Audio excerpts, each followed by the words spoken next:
agricultural sector is something that's really important to my heart, but for a number of reasons, because I look at the big issues that are affecting not only the UK but the world and the next generation. As a father of 2 young children, that's something that really concerns me.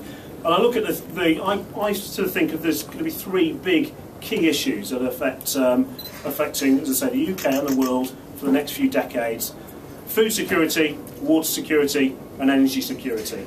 And I see those 3 key issues as actually being interlinked. They all affect one another. So if we are going to tackle these important issues that, as I say, are global issues, and if we don't tackle them, the sad reality is that there could be an issue for conflicts in the future. We really have to innovate. Innovation is the key, and that's why I'm obviously delighted about today's event. But for me, innovation, it's great to be a part of that. The UK has been full of innovators, and that's what the UK is built on the back of innovation and innovators. So for me, the key thing is that we have to become the world leaders in this, and I think what Harper Adams is starting here today gives us that great opportunity to become the world leaders across not only starting from the UK and across the world, but for me, if we can take that technology and we can harness it and we can then take it across the world, the UK business and PLC will be in a lot better place, and that's what we as a government have to push and have to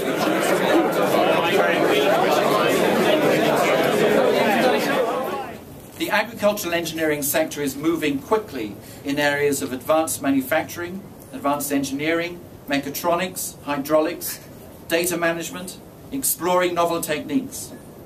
But these efforts need to be coordinated. We need routes to expertise in research and development, and dare I say it, a greater understanding amongst those who have to use increasingly smart machinery that may challenge accepted production methods. And that is where we believe the National Centre will step in. By bringing together representatives of the agricultural engineering sector, the farming community, and academics from a variety of disciplines and institutions, including our own livestock and crop scientists at Harper Adams, the Centre will aim to stimulate debate, innovation and understanding as we all make the transition to smarter farming.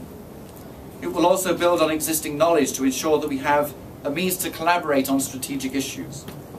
We want the Centre to explore applications for machinery and equipment in all sectors of farming, including livestock as well as arable, and for it to act as a catalyst for European-level collaboration. Furthermore, we have the only specialist department of agricultural engineering in the UK.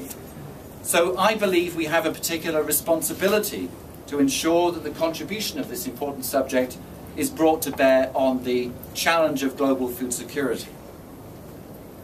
We believe that we have a significant role to play in addressing the innovation and high-level skills requirements of all aspects of the agri-food chain, as well as in helping achieve the objectives for the agri-food industry set out in the government's recently published Innovation and Research Strategy. One of those objectives says that, starting with agri-food and utilities, the government will work to enable economically important sectors to increase their levels of innovation, starting with agri-food. And I think that underlines the importance of trying to make sure that innovation is joined up. As Peter Kendall said at last week's NFU conference, we want to get innovative solutions out to the field from the lab.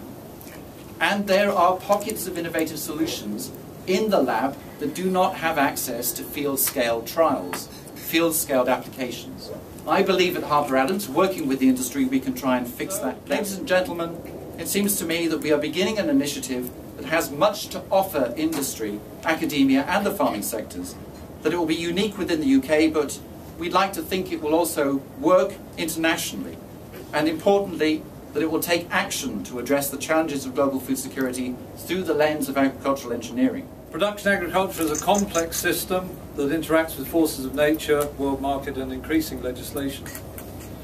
So it's up to us to develop precision farming, which is then a management technique, not necessarily a technology, but a management technique that recognises variability as an integral part of the production process and aims to do the right thing at the right time in the right way. So for me today is a very special occasion in that I think you together are giving us a win-win situation. And as a former farmer, but still having farming interests in Suffolk, we know how important modern techniques and modern ideas are, and we would embrace them fully.